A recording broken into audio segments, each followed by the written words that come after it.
Hands behind your head, now. The command echoed through the parking lot as Zara Bennett felt cold metal press against her wrists. Click, click, the handcuffs bit into her skin. I didn't do anything wrong, she whispered, her voice trembling. Save it for the judge, the officer muttered, shoving her toward the patrol car. 60 seconds ago, Zara had been shopping for her mother's birthday gift. Now she was face down on hot asphalt, surrounded by flashing lights and staring eyes. Phone cameras rose like a dozen silent witnesses. And in her pocket, buried beneath receipts and lip gloss, sat a piece of plastic that would make this the most expensive mistake these officers would ever make. But they had no idea, not yet. If you think this is shocking already, wait until you hear the twist that shook an entire courtroom. Hit subscribe now so you don't miss part 2. Just 6 hours earlier, Zara Bennett had been celebrating. 18 years old, high school valedictorian, full scholarship to Georgetown, the daughter of a single mother who worked 3 jobs to give her a future. Zara was everything the system said she couldn't be, and she'd earned every inch of it. But there was something else, something most 18-year-olds don't have tucked in their wallet next to their driver's license. 3 months prior, Zara had been quietly recruited into a specialized intelligence program, a CIA youth initiative designed to identify and train exceptional minds before they hit college. It was classified, invitation only, the kind of opportunity that came once in a lifetime. She'd signed an NDA, been given emergency contact protocols, and a badge, thin, unassuming, marked with codes that only certain people would recognize. Don't show it unless you absolutely have to, her handler had warned. This stays between you, us, and God. Zara had nodded. She never thought she'd need it. That morning, she woke up with one goal: find the perfect gift for her mom's 50th birthday, a scarf, something elegant, something that said thank you for everything. She had no idea that by sunset, her entire world would be unraveling. It started at Westfield Mall, 3rd floor.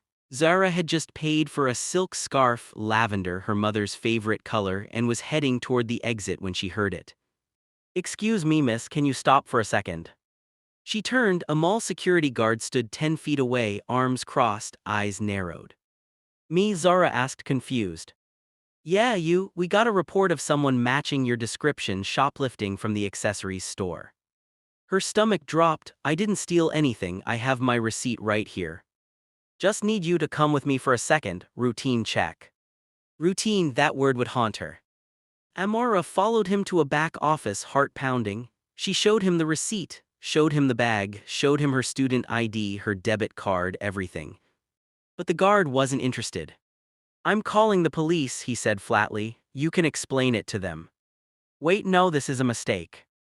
20 minutes later, 2 patrol officers arrived. They didn't ask questions. They didn't check the cameras. They saw an 18-year-old black girl, a nervous security guard, and made a decision. "Turn around, hands behind your back." "Please, I didn't do anything." "Turn around." The cuffs went on, the crowd gathered, and Amora felt the ground tilt beneath her. In the chaos, she didn't think to reach for her pocket, didn't think to say the words her handler had drilled into her. She was too shocked, too afraid, too angry. By the time they loaded her into the patrol car, her hands were shaking so badly she couldn't speak. And in the front seat, one of the officers muttered to his partner, another one trying to play victim. They never learn. The precinct smelled like burnt coffee and bleach. Amara sat in a holding cell staring at the chipped concrete floor. Her phone had been taken, her bag, her freedom. All she had left were her thoughts, and they were screaming. How did this happen? What do I do? What will mom think? Hours crawled by. An officer came to take her fingerprints, another to snap her mugshot. They spoke to her like she was already guilty, like the trial was just a formality. "You got a record?" one officer asked, barely looking up from his clipboard. "No. Parents gonna post bail." "I didn't do anything wrong." He sighed, annoyed. "That's what they all say, sweetheart." The word stung worse than the handcuffs. By 9 p.m., Amara was transferred to county holding to await her arraignment. The walls were gray, the lights buzzed. Somewhere down the hall, a woman was crying. Amara closed her eyes and tried to remember the training. Stay calm, follow protocol, use your resources only when necessary. But when was necessary? She hadn't committed a crime, the system was supposed to work, right? At midnight, a public defender showed up, a tired woman in a wrinkled blazer with 3 other cases that night. Okay, Amara James, petty theft resisting arrest. I didn't resist anything. The lawyer gave her a look that said save your breath. Look, kid, you're 18, first offense. If you plead guilty, we can probably get you community service, maybe probation. I'm not pleading guilty to something I didn't do. The lawyer exhaled. That's your right, but I'm telling you fighting this is gonna be harder than you think. You got any witnesses, any proof? Amara's jaw tightened. She thought about the badge, the codes, the phone number she wasn't supposed to use except in emergencies. Is this an emergency? She looked at the lawyer, at the walls, at the future crumbling in front of her. I need to make a phone call, Amara said quietly. The lawyer shrugged. You get one, make it count. If this part has you on edge, hit the like button right now. It lets us know you want more stories like this, and trust me, the next part will blow your mind. Amara was led to a payphone in the corner of the processing area. Her hands were still cuffed, but they loosened one so she could dial. She pulled a crumpled piece of paper from her pocket, a number she'd memorized but never called. 3 rings. Operations authenticate. Amara swallowed, her voice was barely a whisper. Theta 79 Delta, Amara James, ID number 18 4 November Zulu. There was a pause, then standby. 60 seconds of silence. Then a different voice, calm, cold, professional. Agent James, status. I've been arrested, false charges, I'm being held at county. We're aware, sit tight, do not identify yourself further until instructed, understood? Yes. Good, you'll have support within 12 hours. Follow standard de-escalation protocols until then. The line went dead. Amara hung up the phone, her heart hammering in her chest. She didn't know what support meant, didn't know if anyone was really coming. All she knew was that in 12 hours she'd be standing in front of a judge, and her entire future would be decided. The courtroom was packed. It was 9 a.m. on a Thursday. Amara sat in an orange jumpsuit between 2 other defendants, her wrists cuffed to a chain around her waist. She'd barely slept. Her mother was somewhere in the gallery, crying. The judge, a stern woman in her 60s with reading glasses perched on her nose, called the docket. Case number 47B, The People versus Amara James. Charges, petty theft, resisting arrest. The prosecutor stood, cocky and rehearsed. Your Honor, the defendant was caught on mall premises after a report of theft. She refused to cooperate with security. That's not true, Amara's voice cracked. The judge banged her gavel. You'll have your chance to speak, Miss James. Amara's lawyer stood. Your Honor, my client maintains her innocence. There's no physical evidence, no recovered stolen items, and... Noted, the judge said, already looking bored. Bail is set at $5,000 next. Wait. The voice came from the back of the courtroom. Everyone turned. A man in a dark suit walked down the center aisle, mid-40s, clean-cut, with the kind of presence that made people move out of his way. He approached the bench and handed the bailiff a folder. The judge frowned, and you are. The man didn't smile. Deputy Director Kenneth Marsh, Central Intelligence Agency. The courtroom went silent. The prosecutor's mouth fell open. Amara's heart stopped. The judge opened the folder, her eyes scanning the pages. Her expression shifted, confusion, then disbelief, then something close to alarm. She looked up at Amara, then back at the man, then at the folder again. Miss James, the judge said slowly, her voice suddenly careful. Is there something you'd like to tell this court? Amara's hands trembled as she reached into the pocket of her jumpsuit, the one thing they'd let her keep. She pulled out a small plastic card and held it up. The bailiff stepped forward, took it, and handed it to the judge. The room held its breath. The judge stared at the badge, at the codes, at the seal of the Central Intelligence Agency embossed in silver. Then she looked at the officers who'd arrested Amara. And her face went stone cold. Bailiff, she said quietly, remove Miss James's restraints, now. The bailiff's keys jingled as he unlocked the cuffs around Zara's wrists. The metal fell away. She rubbed the red marks on her skin, standing slowly. Every eye in the courtroom was on her, confused, curious, afraid.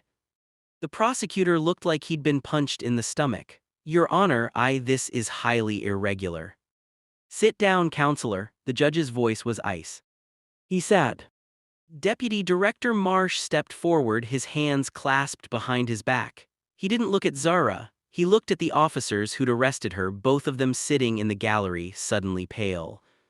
"Your Honor," Marsh began, his voice carrying through the silent room, "3 months ago Miss Bennett was recruited into a classified federal intelligence program. She holds active credentials with the Central Intelligence Agency under Youth Operative Protocol 7. Her identity, her work, and her clearance level are all protected under Federal Statute 18 U.S.C. Section 1001. The judge nodded slowly, still staring at the badge in her hand.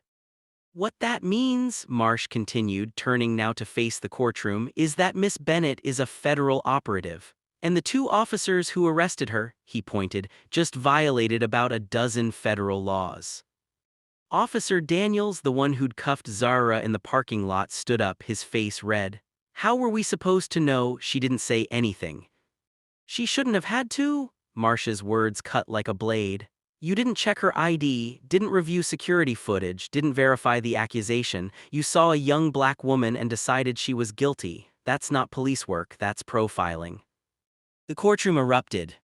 People whispered, phones came out. Zara's mother gasped, her hand over her mouth. The judge banged her gavel 3 times. "Order, I will have order." The room quieted. Zara stood frozen, her legs shaking. She hadn't expected this. Hadn't expected him to come, hadn't expected any of this to be real. The prosecutor tried one more time. "Your Honor, even if the arrest was questionable, the charges still." "There are no charges." The judge's voice was final. She closed the folder and looked directly at the prosecutor. "Miss Bennett paid for the item in question. She has a receipt. There is video evidence from the store confirming her purchase. The security guard who reported her has since been terminated for racial profiling. This is his 4th complaint in 6 months." The prosecutor's mouth opened, closed, opened again, nothing came out. The judge turned to Zara, and for the first time her expression softened. "Miss Bennett, on behalf of this court I apologize, this should never have happened to you." Zara's throat tightened. She wanted to scream, wanted to cry, wanted to ask why it took a CIA badge to be treated like a human being. But she just nodded. "All charges are dismissed," the judge declared. "Miss Bennett, you're free to go." The gavel came down. And just like that, it was over. Marsh walked Zara out of the courtroom, past the staring faces, past the officers who wouldn't meet her eyes, past the prosecutor who was already on his phone trying to salvage his career. They stepped into the hallway. Zara's mother was there, sobbing, pulling her into a hug so tight Zara could barely breathe. "I'm okay, Mama," Zara whispered. "I'm okay." But she wasn't sure if that was true. Marsh waited until Zara's mother stepped back, wiping her eyes. Then he looked at Zara, his expression unreadable. "You did well," he said quietly. "Followed protocol, stayed calm, that's not easy." Zara's jaw tightened. "They didn't believe me, even when I told the truth, they didn't care." "I know." "So what was the point?" Her voice cracked. "What was the point of any of this if they only listened because of a badge?" Marsh was silent for a moment. Then he said, "The system isn't perfect, it fails people every day, good people, innocent people, people who look like you." Zara looked away, blinking back tears. "But you," Marsh continued, "you have a chance to change it, from the inside. That's why we recruited you, not because you're perfect, because you're angry, because you've seen what's broken, and because you won't stop until it's fixed." Zara didn't respond, she didn't know if she believed him. But somewhere deep down, beneath the exhaustion and the rage and the fear, she wanted to. 2 weeks later, Zara stood outside the precinct where she'd been held. It looked smaller in the daylight, less terrifying, just a building. But she knew what happened inside. Knew how many others had sat in those cells, powerless and unheard. Her mother was with her, so was Marsh. And so was a lawyer from the ACLU, a sharp-eyed woman named Dr. Renee Holt who'd heard about Zara's case and reached out immediately. "You ready?" Dr. Holt asked. Zara nodded. They walked inside together. The police chief was waiting in a conference room, a man in his 50s with gray hair and tired eyes. He didn't look happy. On the table in front of him were documents, lots of them. "Miss Bennett," he said stiffly, "I want to personally apologize for what happened to you. It was unacceptable. We've launched an internal investigation and both officers involved have been suspended pending review." Zara sat down across from him, her hands folded. "Suspended, not fired." The chief hesitated. "The process takes time." "How much time did it take to arrest me?" Zara asked quietly. "How much time did it take to put me in handcuffs, to fingerprint me, to book me into a cell?" The chief had no answer. Dr. Holt leaned forward. "Chief, let's be clear. My client is prepared to file a federal civil rights lawsuit. Wrongful arrest, racial profiling, violation of her Fourth Amendment rights. The case is airtight and it's going to be very public." The chief's face paled. "We'd prefer to settle this quietly." "I'm sure you would," Dr. Holt smiled, but there was no warmth in it. "Here's what's going to happen. You're going to institute mandatory bias training for every officer in this precinct. You're going to implement body camera requirements with no exceptions. And you're going to establish an independent civilian oversight board to review complaints. Non-negotiable." The chief looked at Zara. "Is this what you want?" Zara thought about the woman crying in the cell next to hers, thought about the public defender who told her to just plead guilty, thought about every person who walked into that precinct without a CIA badge to save them. "Yes," she said, "it's what I want." The chief sighed and picked up a pen. 1 month later, Zara stood on the steps of the county courthouse, the same one where she'd been freed. But this time, she wasn't in handcuffs. She was in a blazer. And behind her were 27 people, all of them wrongfully arrested in the same precinct over the past 2 years. News cameras lined the street. Dr. Holt stepped up to the microphone. "Today, we're announcing a historic settlement. The city has agreed to pay reparations to these 27 individuals who were victims of racial profiling and wrongful arrest. But more than that, they've agreed to systemic reform." Applause rippled through the crowd. Zara stepped forward, her hands were shaking but her voice was steady. 3 months ago," she began, "I was shopping for my mother's birthday present, and I ended up in a jail cell, not because I broke the law, but because someone decided I looked like a criminal." The cameras flashed. "I had something most people don't have," Zara continued. "I had a badge, I had someone to make a phone call to, I had power. But what about everyone else? What about the people who don't have a federal agency behind them? What about the people who are still sitting in those cells right now, waiting for someone to believe them?" The crowd was silent. "This isn't just my story," Zara said. "It's theirs and it's yours. And until the system treats everyone the way it treated me after they saw my badge, we haven't won. We've just started." The applause was deafening. Zara stepped back from the microphone, her heart pounding. Her mother squeezed her hand. Marsh nodded from the back of the crowd. And for the first time in weeks, Zara felt something other than anger. She felt hope. That evening, Zara sat on her porch with her mother, watching the sun set over the city. Her phone buzzed, a text from Marsh. "Georgetown starts in 2 weeks, still planning to attend." Zara smiled and typed back, "Wouldn't miss it."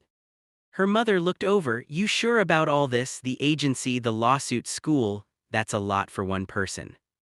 Zara looked at her. "You worked 3 jobs to give me a future, Mama. I'm not gonna waste it." Her mother's eyes filled with tears. She pulled Zara close and kissed her forehead. "I'm so proud of you, baby." Zara closed her eyes and let herself believe it. The fight wasn't over, not by a long shot. But she was ready. Zara's story didn't end in that courtroom. It started there. Because justice isn't a moment, it's a movement. It's every person who refuses to stay silent, every person who fights back when the system fails them, every person who says, "Not me, not today, not ever again." Zara Bennett is still working with the CIA, she's still fighting for reform, and she's still shopping for her mother's birthday presents, but now she does it with a lawyer on speed dial. So here's the question, what would you have done in her position? Would you have stayed quiet? Would you have shown the badge earlier? Would you have fought the system or let it break you? Let me know in the comments. I read every single one. And if this story moved you, if it made you think, made you angry, or made you want to fight for change, hit that like button right now. It tells me you want more stories like this, stories that matter.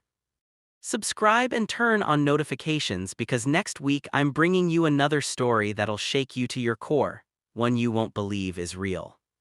Until then, stay loud, stay proud, and never let anyone silence your truth. Peace.